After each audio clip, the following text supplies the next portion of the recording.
모세의 후반전 하프타임을 통해서 그것을 배우려고 합니다.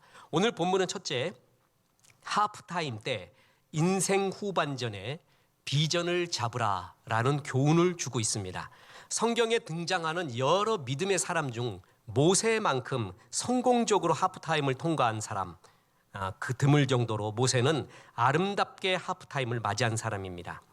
그의 생애는 크게 세 가지로 나눕니다. 40 될 때까지 전반생으로서 그는 애굽에서 여러 애굽의 문물을 배우고 학문을 익히는 애굽의 왕자로서의 삶이 40 전반 인생입니다. 그리고 미디안 광야 생활 40년을 맡게 됩니다. 그게 모세의 하프타임이었습니다. 그리고 마지막 40년이 뭐냐 하면 이제 하나님의 소명을 받고 애굽 있는 이스라엘 백성을 끌고 가나안으로 가는 역사적인 일을 이루는 것이 모세의 후반전 빛나는 삶이었습니다. 모세는 출생 때부터 태어나면서부터 고난의 시작이었습니다.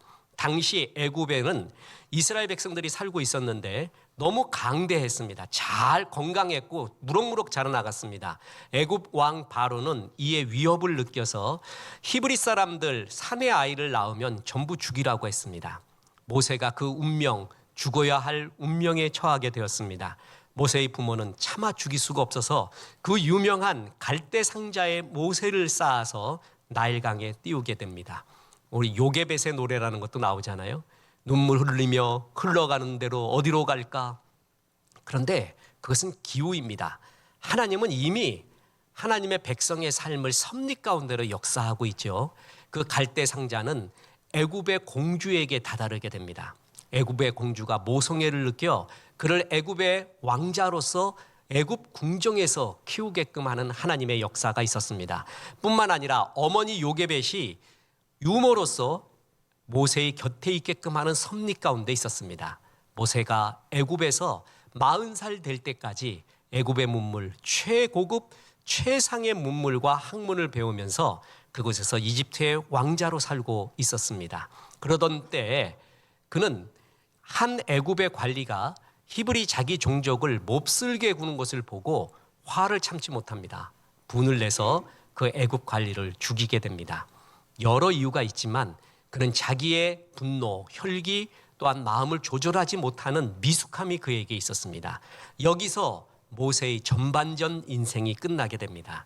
그는 이제 애굽에 쫓겨서 미디안 광야로 도망치면서 양떼를 치면서 40년간 머물게 됩니다. 이게 모세의 하프타임이었습니다. 이 40년이 지날 즈음 80세가 되었을 즈음에 결정적인 하프타임의 순간이 오게 됩니다. 그게 오늘 본문입니다. 보십시오. 3장 1절. 모세가 그의 장인 미디안 제사장 이드로의 양떼를 치더니 그 떼를 광야 서쪽으로 인도하여 하나님의 산 호렙에 이르매 여호와의 사자가 떨기나무 가운데서 나오는 불꽃 안에서 그에게 나타나시니라. 그가 보니 떨기나무에 불이 붙었으나 그 떨기나무가 사라지지 아니하니라. 여러분, 우리의 체험 중에 말이에요, 우리가 신앙적으로 할 수 있는 체험을 심리학자들은 심리학적 용어로 다 해석을 합니다. 그래서 네가 이런 체험을 해서 하나님을 만나서 이런 거 했어, 그거 심리학적으로 이렇게 말할 수 있어, 이렇게 말할 수 있어, 충분히 말합니다. 저는 얼마 전에 한 젊은이가 목사님, 우리 신앙적 체험을 전부 심리학적으로 설명할 수 있는데요, 그러면서 심리학 배우고 나서 그 시험 들어가고 와서 긴 상담을 한 그런 경험이 있습니다. 물론 해석할 수 있습니다. 그런데 안 되는 게 있습니다. 보세요.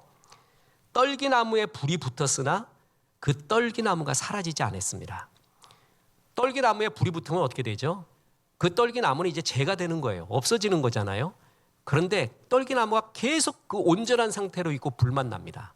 어찌된 일입니까? 이건 하나님의 체험이죠. 세상에 줄 수 없는 하나님의 체험이라는 게 있습니다.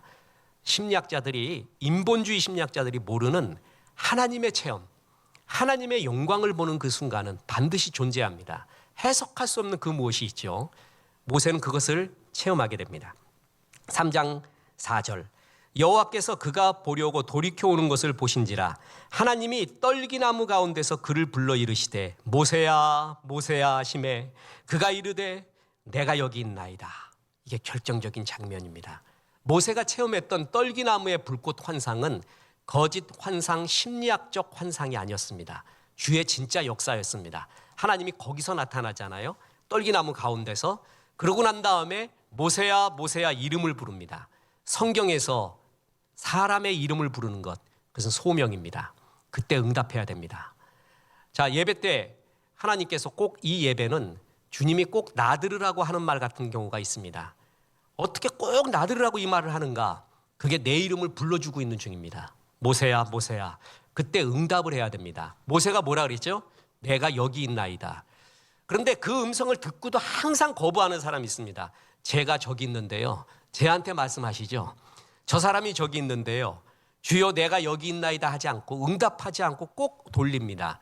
그래서 그 사람은 은혜가 지나가 버리는 겁니다. 내가 여기 있나이다. 오늘만큼은 이 말씀에 응답하겠습니다. 결단하겠습니다. 그때부터 삶이 변하는 것입니다. 모세는 뭐라고 얘기했어요? 내가 여기 있나이다. 하나님이 이르시되 이리로 가까이 오지 말라. 내가 선 곳은 거룩한 땅이니 내 발에서 신을 벗어라. 신을 벗어라. 이 구절은 신학적으로 굉장히 깊은 의미를 가지고 있습니다. 정통적인 해석에 의하면 너의 자유의지와 자아를 내게 맡겨다오. 내가 너를 쓰기를 원한다 라는 구절입니다. 노예에게는 신이 없었습니다. 신을 신으면 도망을 갔기 때문에 신을 벗겨놓고 특히 이런 사막 지역은 신이 없으면 도망을 못 갑니다. 그래서 신은 자유를 의미했습니다. 고대 근동 그때 지방에서요. 그래서 신을 벗으라는 것은 너의 자유를 자아를 나에게 맡겨달라는 이야기입니다. 옳은 이야기입니다. 그때부터 주님이 쓰기 시작을 합니다. 이 세상에서 제일 하나님이 쓰기 어려운 사람은 자아가 강한 사람입니다. 자기 소견에 옳은 대로만 사는 사람입니다. 예배의 뜻이 뭡니까? 예배는 내가 틀렸다라는 의미입니다. 하나님이 맞습니다. 하나님의 생각이 옳습니다. 그게 예배의 자세입니다. 그리고 내 자아를 죽이고 주의 생각을 받아들이는 것을 예배에 은혜 받았다라고 이야기하는 것입니다. 네 신을 벗어라. 그런데 저는 네 신을 벗어라를 이렇게 해석을 해봤습니다. 주님이 기특하다, 그 해석도 맞다라고 여겨주시라고 믿습니다. 모세야, 겨우 전반전 지났다. 어깨를 펴라. 너의 찬란한 후반전이 남아있다. 너의 옛날 신을 벗어라. 내가 새 신을 심겨주마. 모세, 어깨 펴라. 겨우 전반전 지난 거야. 이제 후반전이 얼마나 아름다운 줄 아니? 내가 너에게 줄 사명이 있어. 저는 이 결정적인 장면, 이게 모세가 맞은 최고의 아름다운 하프타임이었습니다. 아이나 다를까 이 나이에 주님이 이 하프타임 때 모세에게 결정적인 비전을 확인해 줍니다. 보십시오. 출애굽기 3장 9절. 이제 가라. 이스라엘 자손의 부르짖음이 내게 달하고 애굽 사람이 그들을 괴롭히는 학대도 내가 보았으니 이제 내가 너를 바로에게 보내어 너에게 내 백성 이스라엘 자손을 애굽에서 인도하여 내리게 하리라. 이스라엘 자손의 부르짖음이 내게 달했다. 이 구절하고요. 고넬료의 집안에 주의 사자가 나타나죠. 그때 뭐라 그랬어요? 내 기도와 구제가 여호와 앞에 뭐라고요? 상달 같은 구절들입니다. 그러니까 여러분, 기도는 경건은 쌓여가는 것입니다. 하나님이 어느 날 갑자기 역사할 수도 있지만요. 보편적으로 역사하는 방법은 경건의 연습이 쌓여갈 때, 하나님의 때에 이르렀을 때 그때 하나님이 들으셨다라고 표현합니다. 이제 확인했다는 거예요. 그리고 역사를 일으키게 됩니다. 우리가 여러분이 새벽 기도에 또한 우리가 수요 찬양 예배 때 기도 집회 때 기도하잖아요. 그때 당시에는 강력한 역사가 안 일어나도록 응답이 없는 것 같아도 그 기도는 쌓이고 있습니다. 한 점 땅에 떨어지지 않습니다. 쌓여가고 있다가 결정적인 때에 하나님이 폭발적으로 열어주시는 때가 반드시 있습니다. 그래서 경건에 이르기를 뭐하라? 연습하라. 그 습관을 쌓아가야 돼요. 기도도 쌓아가고 예배도 쌓아가고 주 앞에 찬양하는 것이 쌓아가는 것. 그랬을 때 그 기도를 부르짖음이 내게 뭘 하였다? 달하였다. 그래서 하나님의 방법으로 모세를 부르며 그들을 출애굽시켜라 주님이 얘기하고 있습니다. 이때 모세가 아멘 합니다.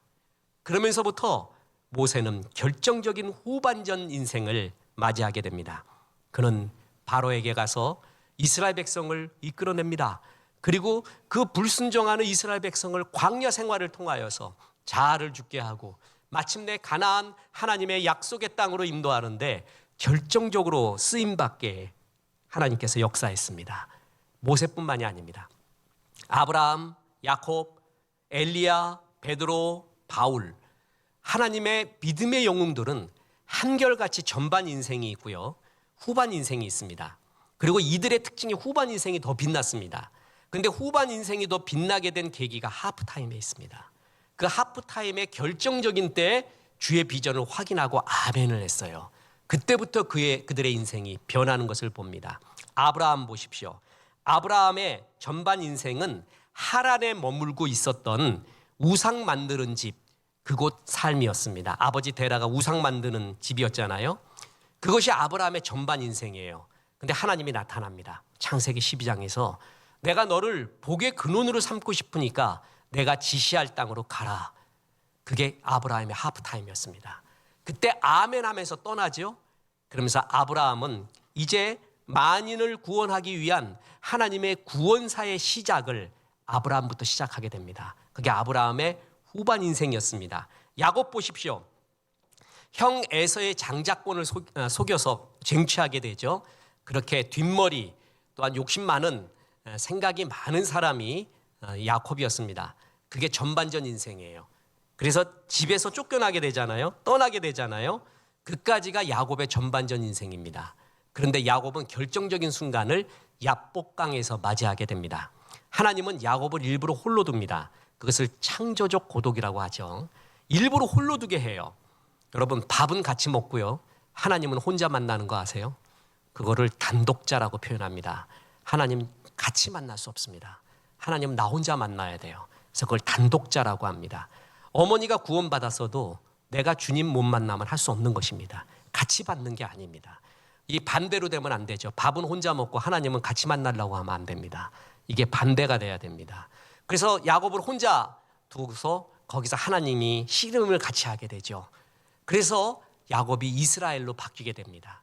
그때부터 12부족의 조상이 되는 인생을 살게 됩니다. 야곱에게도 이렇게 결정적으로 하프타임을 맞고 후반전 인생이 있죠. 이 하프타임을 결정적으로 맞은 사람 또 한 사람이 바로 엘리야입니다. 엘리야는 전반 인생 가운데 보면 엄청난 싸움을 합니다. 갈멜 산상에서 바알 선지자 850명과 일생일대의 대결을 벌입니다. 제가 일부 예배 때도 말합니다. 저는 제가 아직 올드한 나이는 아닙니다. 이제 31 되었으니까 아직 창창한 나이인데 이런 생각을 합니다. 수련회 가면 무조건 바알과 엘리야 제단 기도에 연극을 해야 된다. 그리고 12월 성탄절에는 무조건 아기 예수님 경배하러 간 그 마국간에서의 예수님, 그에 대한 연기를 매년 반복하는 거예요. 제 이 말이 틀리는가 보십시오. 은혜가 넘칩니다. 강력한 영성이 여기 있습니다. 끝없이 형태는 바꾸더라도 12월 성탄절 되면은요, 아기 예수님이 있고 동방박사 요셉이 있고 경배하러 오는 또 마국간 주인 이야기를 전교인들이 하나씩 역할을 맡아가지고 끝없이 반복해 보십시오. 그러니까 우리 교회는 12월 성탄절이면 무조건 그 연극하는 거야. 내가 한 번은 어떨 때는 동방박사, 어떨 때는 저는 어디서 봤는데 예수님이 58인가 그래요. 아기 예수님이 아니라 할배 예수님이. 그런데 그걸 그렇게 하고 싶다 그래갖고 하는데 얼마나 은혜가 되는지 몰라요.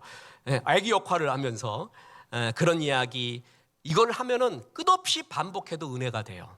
엘리야 이야기 마찬가지입니다. 수련회 가서 바알의 제단과 야훼 하나님의 제단을 쌓아놓고 엘리야가 어떻게 했냐면은 하나님이 어떻게 역사하는가 보자, 누구에게 불이 내리는가 보자 그래가지고 엘리야 제단, 야훼의 제단에는 물까지 붓습니다. 근데 불이 어디 내려요? 엘리야 하나님의 제단에 불입니다. 그거 10번 100번 보세요. 그래도 가슴이 뜁니다. 통쾌합니다. 신이 납니다. 정말 하나님의 제단에 불이 붙는구나, 진짜가 드러나고 있구나. 수련회 때는 엘리야 제단, 그리고 성탄절 때는 예수님의 마국간 이야기, 이런 것들을 끝없이 반복해 보십시오. 어린 시절부터 영성이 가슴에 아주 닿을 겁니다. 엘리야는 그 체험을 합니다. 하나님의 역사를 받습니다. 그런데 그 후에 적의 잔당들과 아합의 부인인 악녀 이세벨이 그를 죽이려고 합니다. 그때 그는 광야로 도망칩니다. 그리고 나서 로뎀나무 아래에서 나 그냥 죽기 원합니다 라고 말합니다. 그때 주님이 나타납니다. 이게 엘리야의 결정적인 하프타임이었습니다. 전반전은 뭐냐면은 싸우는 종, 이기는 종, 결투를 벌이는 종, 능력의 종의 모습이었어요. 그때 하나님이 엘리야 죽기를 원하는 엘리야에게 나타났을 때 어떻게 나타났냐면 바람, 불, 지진이 먼저 나타납니다. 엘리야는 반가웠을 것입니다. 왜냐하면 이제껏 엘리야가 알고 있는 하나님, 체험한 하나님은 바람과 같은, 불과 같은, 지진과 같은 큰 하나님이에요. 그 속에 하나님이 있는 것 같았어요. 그런데 그 속에서 하나님이 없었어요. 하나님이 엘리야 하프타임을 로뎀나무 아래에 있는 엘리야에게 나타냈을 때 어떤 모습으로 나타났죠? 세미한 음성. 굉장히 중요합니다. 엘리야는 하나님은 바람의 하나님이야. 불의 하나님이고 지진의 하나님이야. 이 속에서 역사하는 거야. 큰 하나님만 봤어요. 근데 세미한 하나님, 세미한 음성, 꼭 그런 큰 곳뿐만이 아니라 작고 일상적인 곳에 펼쳐있는 하나님의 모습을 거기서도 하나님이 계시다라는 것을 엘리야에게 가르쳐 줍니다. 엘리야는 패러다임이 바뀌어요. 그 다음에 엘리야는 인생 후반전을 사는데 사람 세우는 일을 합니다. 그의 전반전은 전투의 예언자, 행동의 예언자였습니다. 그러나 하프타임 후에 그는 사람을 세우는 예언자로 바뀌게 됩니다. 이렇듯 하나님께서는 주의 종들, 하나님의 사람, 예수 믿는 사람들을 전반전과 후반전 보이는 가운데 아름다운 후반전으로 더욱더 이끌고 있습니다. 그 전에 뭐가 있어요? 하프타임이 있다는 것입니다. 이제는 이렇게 살아서는 안 돼. 이제는 이렇게 살아서는 안 돼. 하프타임 때 깨달아야 돼요. 그리고 후반전은 진짜 달라야 됩니다. 그래서 오늘 모세의 하프타임을 통해 두 번째이자 결론이 있습니다. 모든 성도에게는 하나님의 비전이 있다는 것입니다. 모세에게만 있는 게 아닙니다. 모세와 같이 거창한 비전만 있어야지만이 비전이 절대 아닙니다. 모든 성도에게 주시는 주님의 비전이 반드시 있습니다. 모세는 이 비전을 80세 때 더욱더 깨닫게 된 거예요. 80대. 보세요. 3장 9절 출애굽기. 이제 가라. 이스라엘 자손의 부르짖음이 내게 달하고 애굽 사람이 그들의 괴롭히는 학대도 내가 보았으니 이제 내가 너를 바로에게 보내어 너에게 내 백성 이스라엘 자손을 애굽에서 인도하여 내게 하리라. 80세에 들었어요. 어떤 사람은요 40세, 20세 때 듣습니다. 그리고 재확인 단계를 하나님이 가죠. 어떤 사람은 50, 어떤 사람은 80. 어제 키아프 프리즈라는 그래서 도록을 또 구하고 이거 미술 대회를 했잖아요. 세계 3대 메이저 대회입니다. 그 도록 속에서 보면은요 뭐가 있냐 하면은 90세가 넘어서 이렇게 그림을 그린 할아버지 이야기가 나옵니다. 그렇게 밝아요. 그렇게 밝고 사람들이 다 좋아해요. 사람은 그 집에다 걸어놓을 건지 해골 걸어놓고 뭐 이상한 뼈다구 걸어놓지는 않잖아요. 대부분 경우 보면은 밝은 거 좋아합니다. 밝때 약간 깊이가 있는 거, 희망을 주는 거 이런 것들을 다 좋아하거든요. 90세 기념으로 그걸 냈습니다. 여러분 나이가 상관없습니다. 어느 때든 하나님의 비전 깨닫으면 그때부터 타오르기 시작을 합니다. 모세는 80세 비전을 밟습니다. 보십시오. 시편 139편 16절에 내 형질이 이루기 전에 주의 눈이 보셨으며 나를 위하여 정한 날이 하루도 되기 전에 주의 책에 다 기록이 되었나이다. 내가 만들어지기 전에 창조되기 전에 주님은 나를 향한 선한 비전과 기대를 갖고 있습니다. 그래서 태어나게 한 보내진 존재라는 것이죠. 기록됐다 할 정도로 너를 향한 비전이 있다는 겁니다. 그리고 에베소서 2장 10절에 이런 구절이 나옵니다. 우리는 그가 만드신 바라 그리스도 예수 안에서 선한 일을 위하여 지으심을 받은 자니. 저는 에베소서 2장 10절의 전도사입니다. 제 평생에 이것을 전하며 살라고 사명 주신 것을 저는 확실히 믿습니다. 그래서 어떤 세미나를 하건 어디서 부흥회를 하든 간에 에베소서 2장 10절부터 풀어갑니다. 너무 귀한 구절.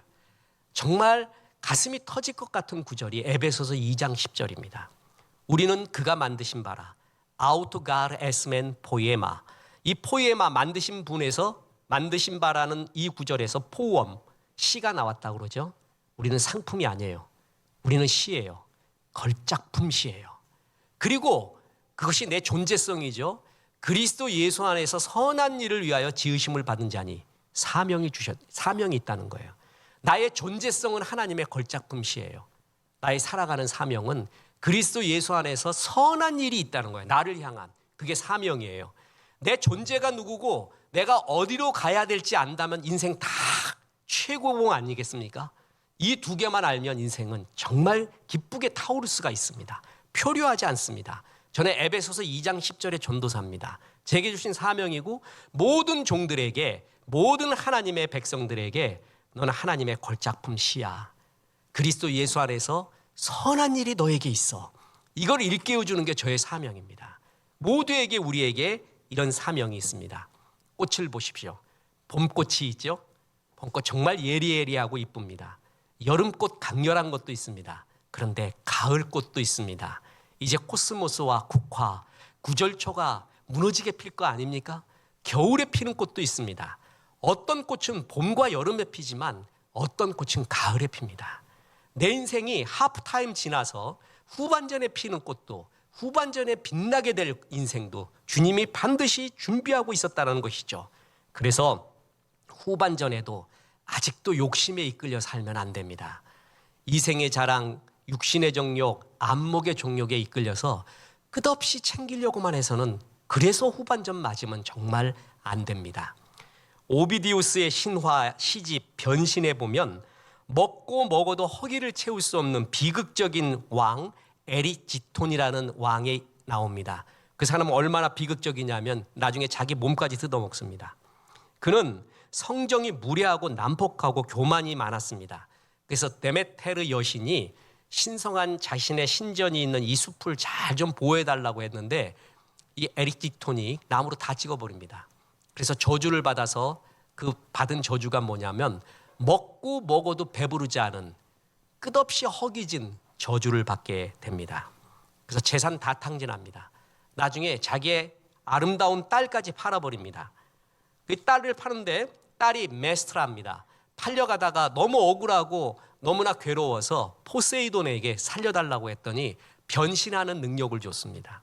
그래서 팔려갈 때마다 다른 사람, 다른 동물로 변신해서 집으로 돌아왔어요. 그랬더니 아버지라는 작자가 에릭직톤이 딸을 또 팝니다. 그리고 또 도망쳐 나오면 또 팔아요. 계속 딸을 이렇게 팔고 그 돈으로 먹을 걸 챙깁니다.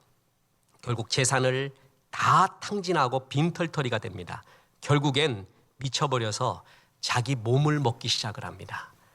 그래서 팔다리를 다 먹고 이제 머리만 남은 중에도 그의 치아들은 서로 부딪히면서 먹을 것을 달라고 아우성치다 죽습니다. 그래서 저는 이 그리스 로마 신화 중에 에리지톤이 진짜 비극적이고 이게 어찌 보면 현대인의 초상 같다. 먹어도 만족을 못해요. 감사가 없어요. 자족이 없는. 그래서 이 욕심에 미쳐 사는 우리들의 모습이 이러지 않은가, 이렇게 생각을 해봅니다. 그래서 하나님은 이렇게 감사와 만족함, 이웃에 대한 나눔과 베품이 없는 사람을 잠언 30장 15절에서 이렇게 말합니다. 거머리에게는 두 딸이 있어 다오다오 하느니라. 다오다오, give, give me. 계속 다오다오 한대요. 저는 군대 때 처음이자 마지막으로 거머리 체험했습니다. 다시 한 번은 안 하고 싶은 체험입니다. 군대에서 무슨 농촌 봉사를 나갔는데 내가 낫을 지어봤어야지. 난 거꾸로 지고 계속 하니까 넌 저기 가서 물이나 떠오래요. 그래서 물 떠가지고 그 논바닥에 들어가서 뭐 했더니 간질간질해서 봤더니 거머리가 이렇게 붙어 있는 거예요.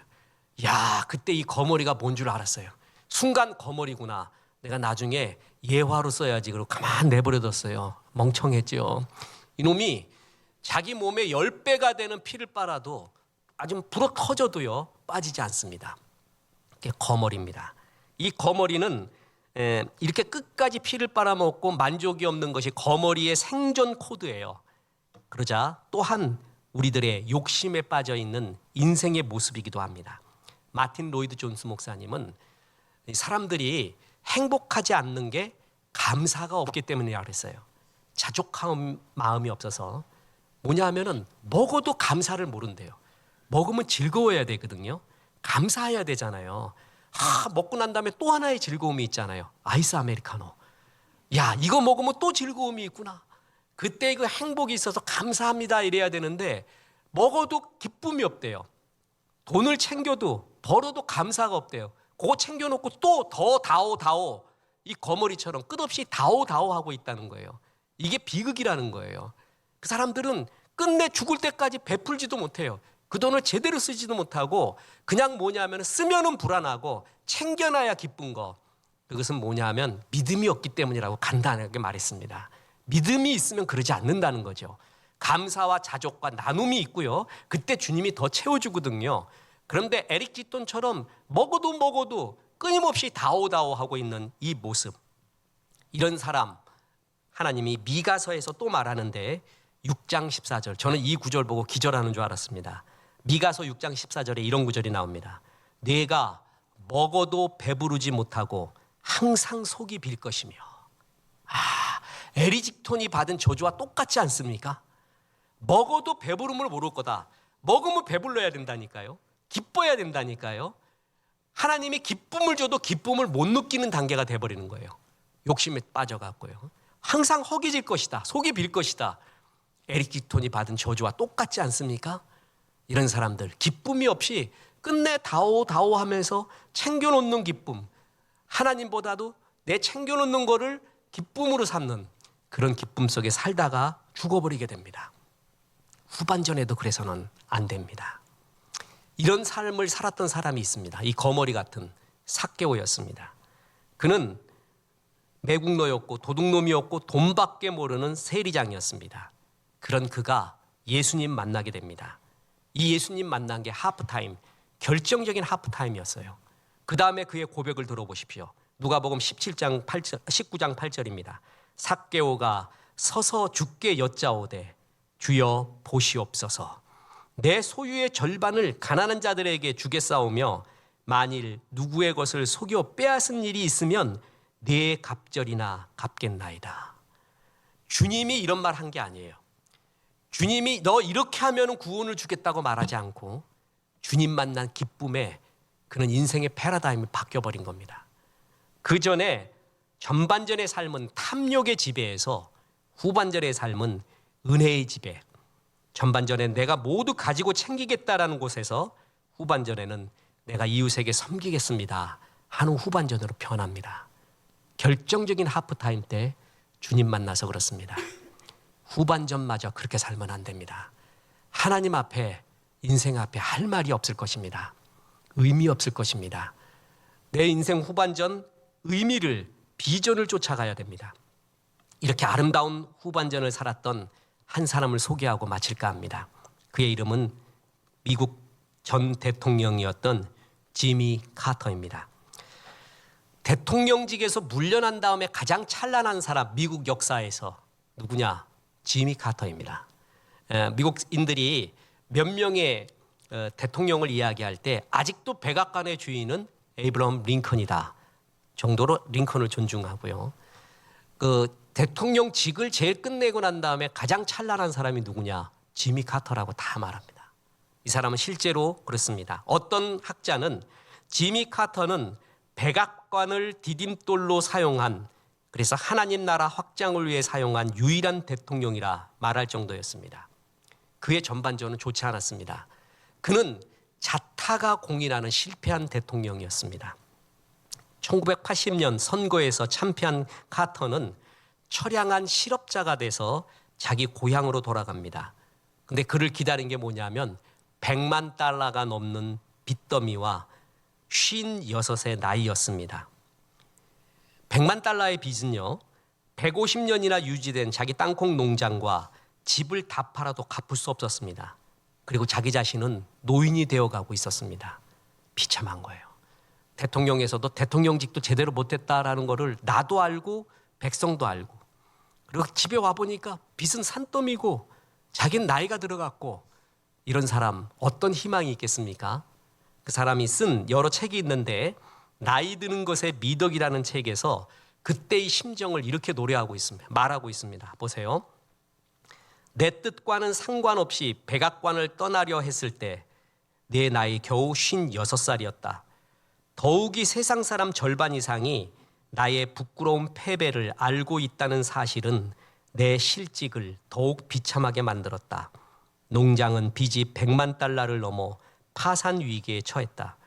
어느 날 아침 일행 3명과 함께 레스토랑에 들려 음식을 먹고 계산서를 받아보니 내 음식값만 유독이 적었다.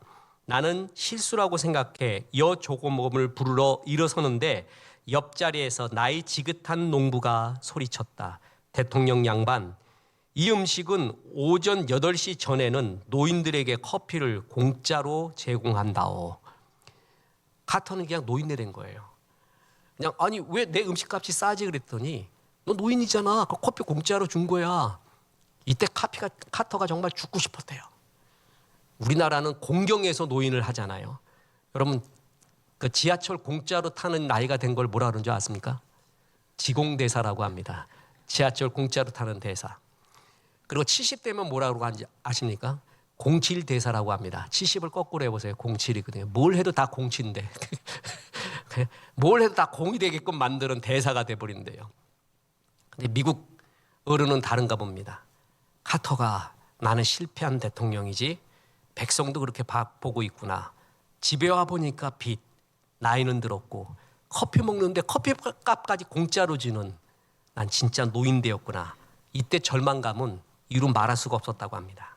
그런데 그는 멋진 하프타임을 갖게 됩니다. 그의 하프타임은 특이했습니다. 대개 성경에 나오는 사람들이 간증하는 하프타임은 극적인 경우가 많습니다. 야곱도 그랬고 아브라함도 그랬고 엘리야도 그랬고요. 다 이렇게 극적으로 만나잖아요. 모세도요. 근데 카터는 그런 극적인 체험 없이 어릴 때부터 쌓아왔던 꾸준한 신앙의 경륜, 그 속에서 예배 때 하나님의 희망을 보게 됩니다. 하나님이 내 인생의 후반전을 쓰겠다는 주의 확신이 예배 때 들기 시작합니다. 카터 대통령은 신실한 침례교 신자로서 유명하죠. 3살 때부터 침례교 주일학교에서 성경 구절 암송했던 암송왕입니다. 그리고 그가 성장한 다음에는 주일학교 교사로 끝없이 봉사했고 퇴임 후에도 어디 곳에 가든 간에 자기의 조지아주의 마라나타 침례교회에 돌아와서 주일학교 교사로 섬기는 것을 기쁘게 여겼고 재임 중에도 그랬다는 건 너무나 유명하지 않습니까? 그는 신앙이 끝없이 이렇게 신실하게 주 앞에 쌓아져 왔었어요. 이런 사람한테 주님이 주시는 은혜, 결정적인 순간 때 말씀하는 거예요. 그 예배 때 평상시 드리던 예배 때 카터야, 모세 겨우 전반전이 지난 거야. 카터 겨우 전반전 지났잖아. 어깨 펴라. 후반전 남아있다. 주님이 예배 때 말할 수 없는 희망과 비전을 카터에게 심어주기 시작합니다. 카터가 아멘합니다. 그때부터 일어섭니다. 그는 그 후에 세계의 평화의 사도, 세계의 양심 카터로 불리면서 국제 분쟁의 해결사로 그가 나가죠. 뿐만 아닙니다. 집 없는 사람한테 집 제공하는 헤비타트 운동, 우리나라에도 하고요. 이런 것에 앞장서면서 그야말로 전반전보다 후반전이 빛나는 대통령, 전반전보다 후반전이 더 아름다운 존경받는 사람이 되었습니다. 하나님은 이것을 기대하고 있습니다. 전반전같이 살지 말자. 내 인생 후반전에는 의미를 쫓자, 비전을 쫓자. 하나님께서 나를 이 땅에 태어나게 하신 의미와 목적이 무엇인가를 깊이 묵상하자. 전반전에 나를 위해 살았다. 내 가족과 나를 위해 살았는데 이제는 삶의 목적과 의미, 주님을 위해 살겠다 하는 그런 하프타임, 그런 결단이 정말 필요한 것입니다. 이게 인생의 결단입니다. 그때부터 그의 후반전은 전반전보다 더욱더 빛나게 될 것입니다. 저와 여러분의 인생 후반전이 더 빛날 것입니다. 그래서 하나님의 은혜로 충만하고 많은 영혼을 주 앞으로 인도하는 데 쓰임받는 복의 통로 되시기를 주 예수의 이름으로 축원합니다.